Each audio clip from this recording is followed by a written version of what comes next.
Sir మాకు sugar వ్యాధి ఉంది. ఈ షుగర్ వ్యాధి మాకు వంశపారంపర్యంగా వస్తుందా? అంటే మా మదర్కి ఉంది షుగర్, మా ఫాదర్కి ఉందండి. ఇద్దరిలో షుగర్ ఉంది కదా, నాకు కూడా ఖచ్చితంగా షుగర్ వస్తుంది కదా సార్. మరి దీన్ని రాకుండా మనం ఎలా కాపాడుకోవాలి అంటారండి. అంటే ఇప్పుడు షుగర్ వ్యాధి అనేది ఏంటంటేనండి, వంశపారంపర్యంగా వచ్చే పర్సంటేజ్ అనేది చాలా తక్కువ పర్సంటేజ్ అయిపోయిందండి. అంటే మనకు ఎక్కువ పర్సంటేజ్ 80% షుగర్ రావడానికి ముఖ్య కారణం ఏంటంటే వెయిట్ గెయిన్, లావ్ అయిపోవడము.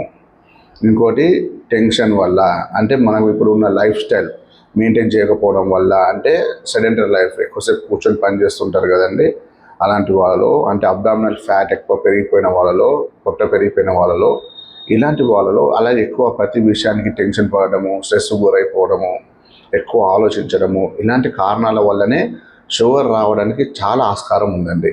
కాబట్టి వంశపారంపర్యంగా వస్తుందా అన్న వాళ్ళకు మెయిన్ ఏంటంటే, ముగ్గురు అన్నదమ్ములు ఉన్నారనుకోండి, అందులో ఎవరు ఎక్కువ రెస్పాన్సిబిలిటీ ఫీల్ అవుతారో, ఎవరు ఎక్కువ టెన్షన్ పడతారో, ఫైనాన్షియల్గా ఎవరు ఎక్కువ రెస్పాన్సిబిలిటీగా ఉంటారో వాళ్ళకి ప్రాబ్లమ్స్ వచ్చే అవకాశాలు ఉంటాయి.